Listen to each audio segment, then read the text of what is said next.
My spiritual journey begins with my maternal grandfather.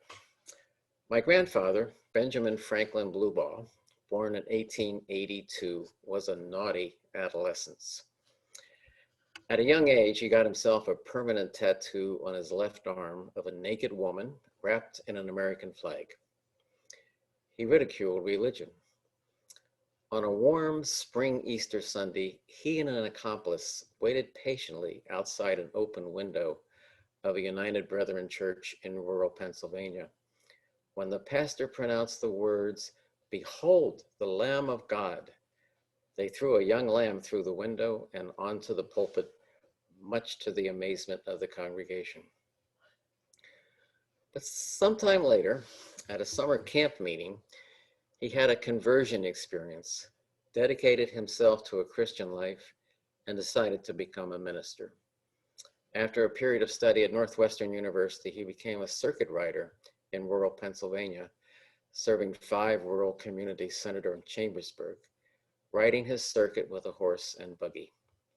With all that practice preaching 5 times on Sunday, he became quite good and attracted the attention of a bishop of the United Brethren Church.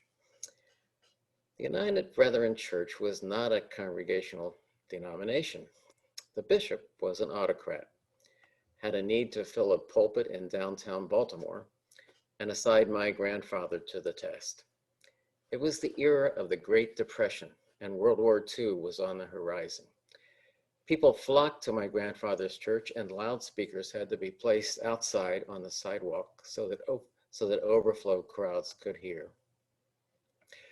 I was born in 1940, 3 days after the Germans invaded the Dutch province of Zeeland.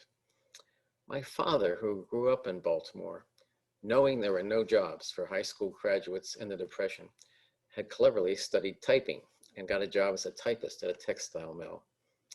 Knowing they would not make it on a typist's salary, my grandfather hired my mom and dad as church custodians, a benefit which was residency in the custodian's house adjacent to the church, across a cement yard from the parsonage. This was great for me once I could walk in 1941. I could escape to my grandparents in a flash, just by crossing the yard, which I did at every opportunity. I sat on my grandfather's lap as he typed his sermons. I was carried in his arms around the empty sanctuary where he explained the stories in the stained glass windows. Church was all consuming. On Sunday, there was an hour of Sunday school, followed by an hour of church. Sunday evening, there was an hour of vespers. Wednesday night was an hour of prayer meeting. Friday evening, there was a church supper. I was totally immersed in the Christian religion in this way until I was 7. For a young child my age, there was a downside, of course, but I became a spiritual being. The sanctuary, where there was no talking before services, was a magical place. I thought I could feel the presence of God. And I loved the Sunday school stories of the Good Samaritan and the prodigal son portrayed on a flannel graph. In the first half of the 1940s, Baltimore was frightened. A German submarine planted mines at the mouth of the Chesapeake Bay, which sank a couple of ships. All lights had to be out after dark. Church attendance was high, and there were a lot of prayers.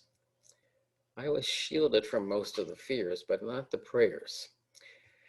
Seeds of a nascent skepticism were planted by a prayer format known as testimony time. Members of the congregation were asked to share their conversations with Jesus. Some would say, "I asked Jesus to keep my son safe at Normandy, and my son arrived home yesterday on leave."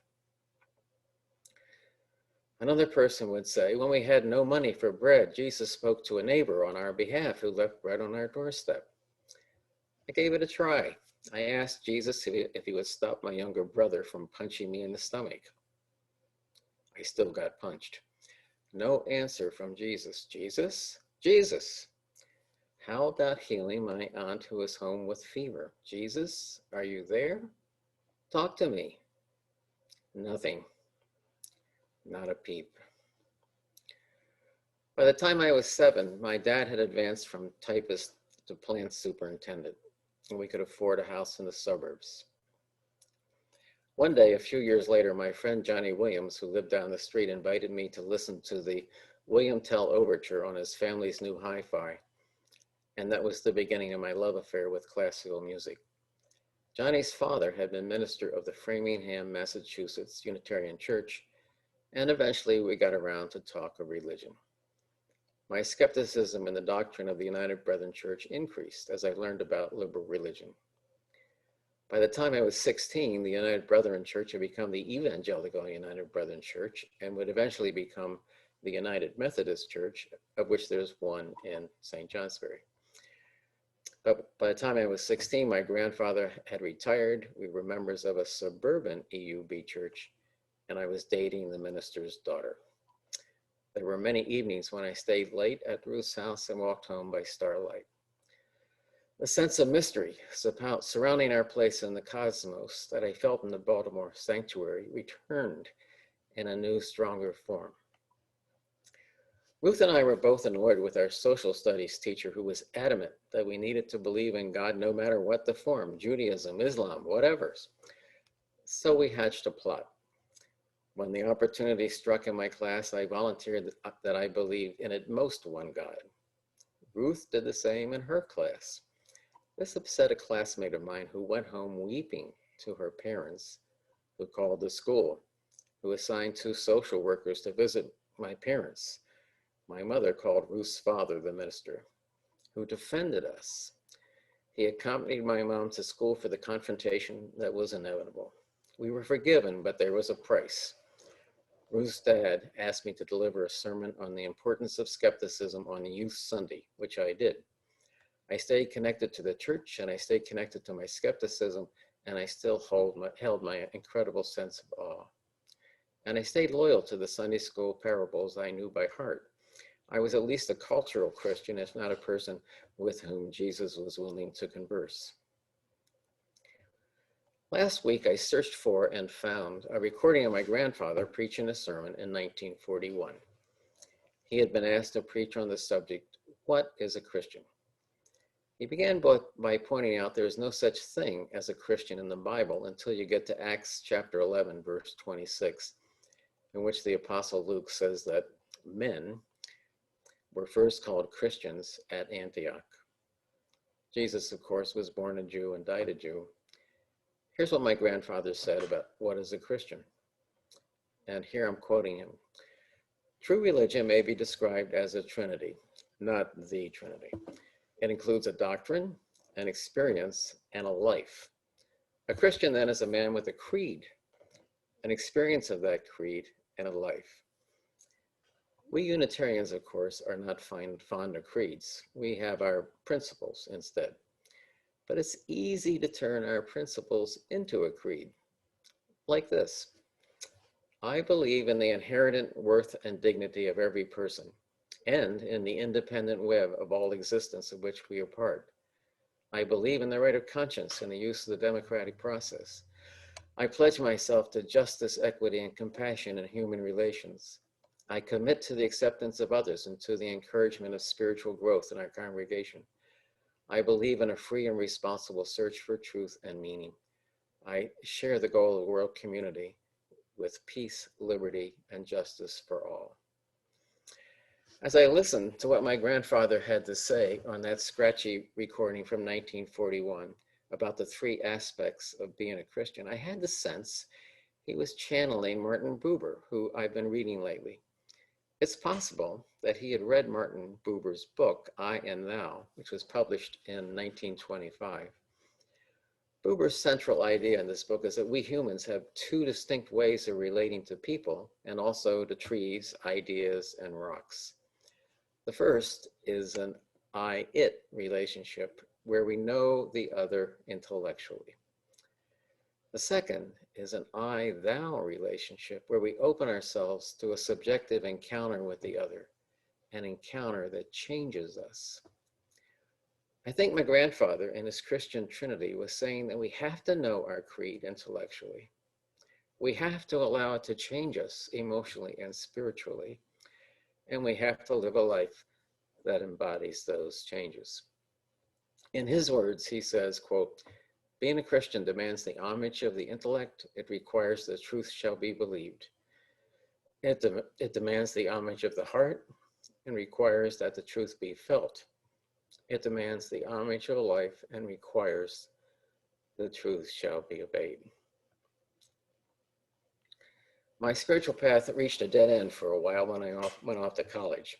I figured that I had already been to enough church services to last a lifetime and expected that I would never go again.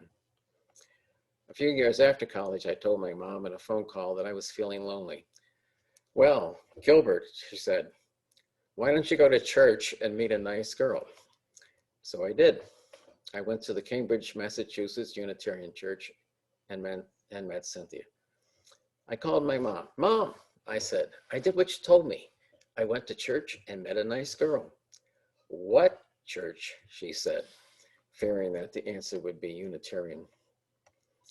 Cynthia has been my solution to existential aloneness now for 54 years. A decade after marrying Cynthia, we had 2 kids and I was manager of an engineering department that developed and supported computer software for a large corporation. At a point where I didn't think I could bear the stress of this job much longer, the human resources person who was assigned to my department suggested I take a couple of weeks off as a respite, and she suggested a workshop I could attend, which the company would pay for and which wouldn't count against my vacation time. My boss was skeptical, called it charm school, but wished me luck, and off I went. It definitely wasn't 2 weeks at the beach. For 2 weeks, I was locked in a small room in a house in Bethel, Maine, with 11 other people and a leader who was a social psychologist. The room had no furniture, only cushions. And now I have to put my cell phone on off.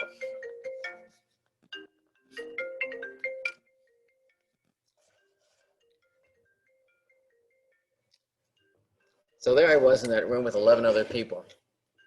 The room had no furniture, only cushions. We were in the room from 9 a.m. to 9 p.m.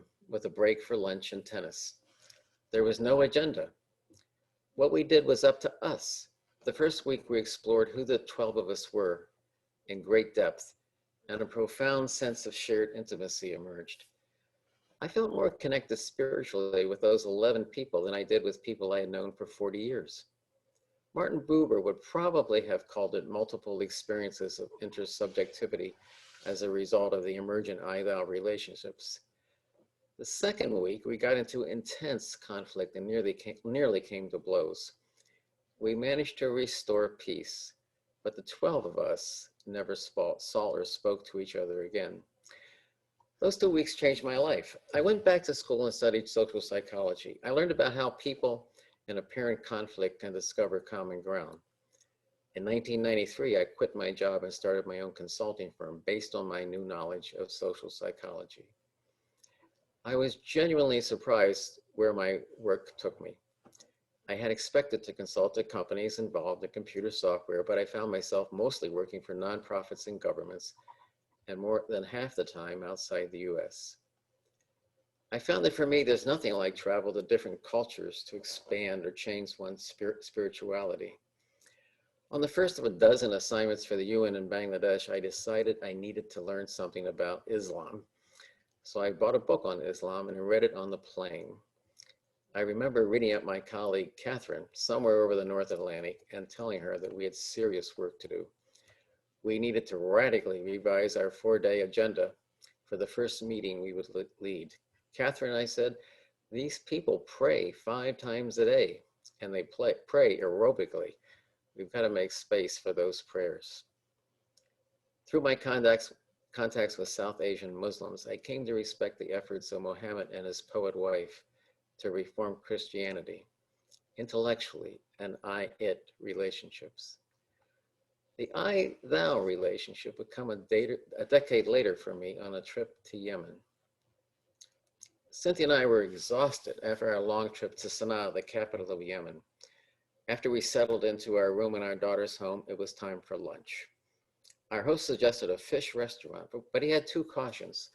First, we had to walk to the fish market to get the fish. because the fish market provided only the trimmings and sauces and the cooking.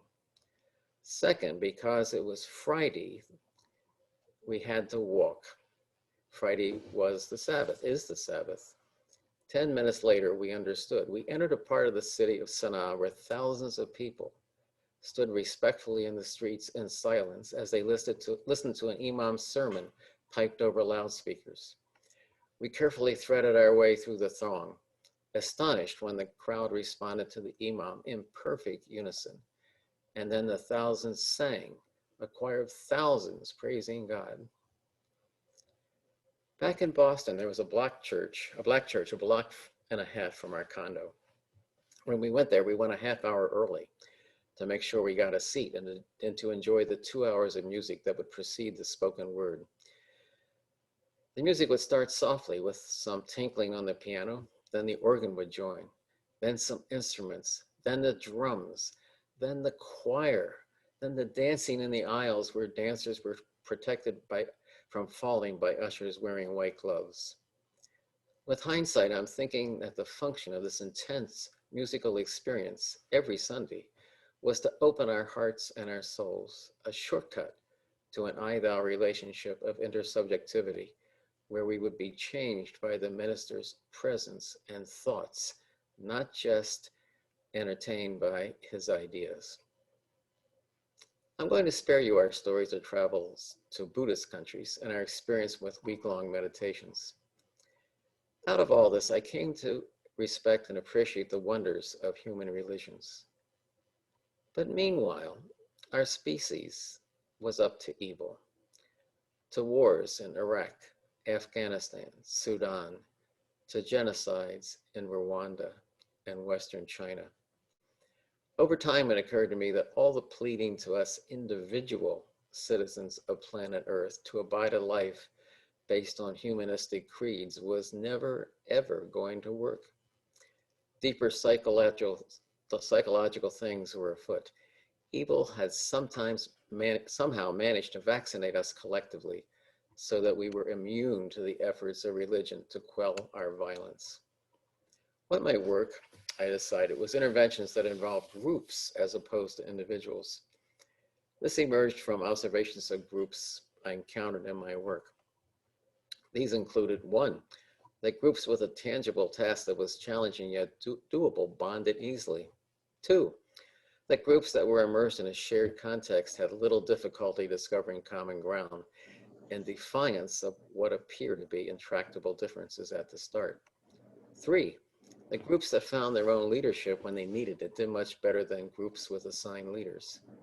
4, that groups that focused on the future instead of the present and past fared substantially better than groups that enumerated and prioritized all the current problems they thought they had to solve before reaching for the future. 5, that groups had within them representatives of all aspects of the task they were assigned reached agreements that were easily implemented. 6, that groups that contained no power hierarchy took more ownership for results. 7, that all members of the group had to be actively involved in the task, had to be emotionally and spiritually committed. 8, and with hindsight, the task working in groups, working for a greater good, can lead to an I-thou experience in relationships. When I used these ideas and wrote a book about them in 2017, I set aside any goal of using this understanding to overcome our growing fascism, to restore our faith in democracy. Until I encountered the American Academy of Arts and Sciences 2020 report entitled Our Common Purpose, Reinventing American Democracy for the 21st Century. In this report are 30-some ideas of structural change to the US society, one of which is my favorite. This is a direct quote from the report. Establish a universal expectation of a year of national service and dramatically expand funding for service programs or fellowships that would offer young people paid service opportunities. Aha, I thought. This is the opportunity to intervene with groups instead of individuals. In 2010, back in Sana'a, Yemen, a suicide bomber blew himself up on the hood of my son-in-law's car as he was being driven from his residence to the British Embassy. He was unharmed and continued on to a meeting where he was scheduled to be on a panel of speakers. He shrugged it off, but the British Foreign Service did not. The Foreign Service evacuated my daughter and my 1-year-old granddaughter to a safer place in Jordan. It was there that my daughter visited Petra, capital city of a Nabatean civilization that acquired wealth herding sheep and camels and building a trading network that distributed frankincense and myrrh from the Arabian Peninsula to the eastern Mediterranean coast between 6,000 years ago and 4,000 years ago. Maybe some of you have been to Petra. Petra is a World Heritage Site acclaimed for its architectural and natural beauty. And if I could, I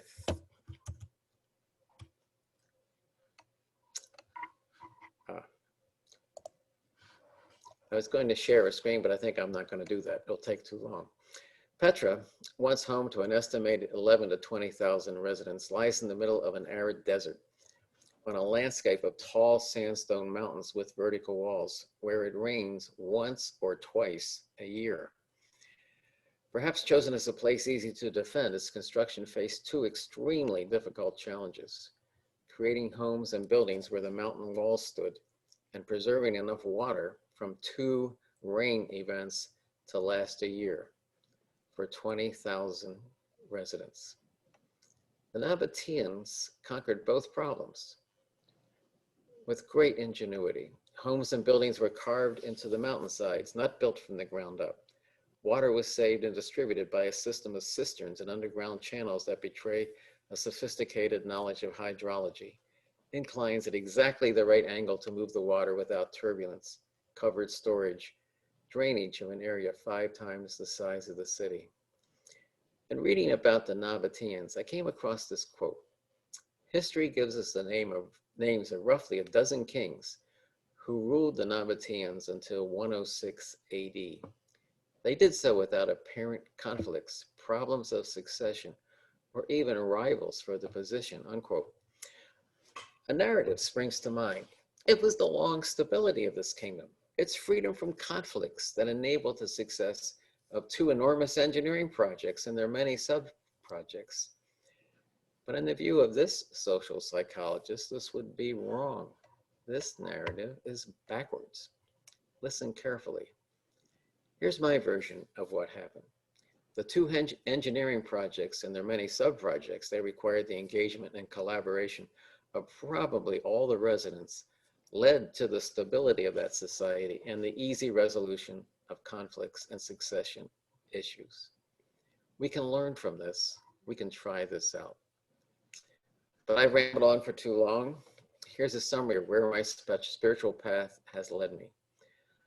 I agree with my grandfather. To be a religious person requires 3 things: a creed of core principles, internalizing that creed by taking it into our hearts, our souls in the sense of Martin Buber, and living a life informed by that living creed within us. I am convinced that the cosmos we find ourselves in is mysterious, truly magical, and that we should enjoy the majesty of it without taking too seriously our man-made ideas of its origin or purpose. The practices of the world's religions, including ours, provide great comfort and meaning to our species. The metaphors, including the crucifixion, the rituals involving the Hajj, sacred music, meditation, prayers, yoga. I don't regret a moment of my contact with Islam in South and Central Asia, my participation in bar and bat mitzvahs, my visits to Black churches, my weeks of Buddhist meditation. But the answer to the world's problems are more likely to emerge from interventions with groups and the social structures than with religious importuning to us as individuals. Of all the values that we humans can hold, beauty may be the most important. In 30 seconds, we will have time for discussion. What questions do you have? What questions, what comments would you like to make? While you're thinking about this, I have a short postscript.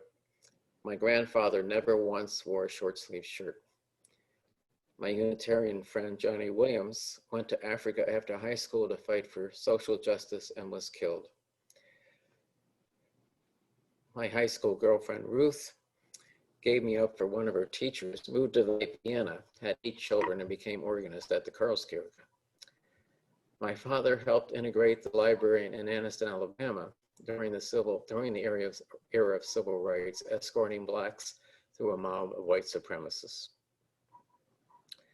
My daughter, Jennifer, who went to Petra, is recovering from COVID-19 in Uzbekistan. Who has a question or a statement?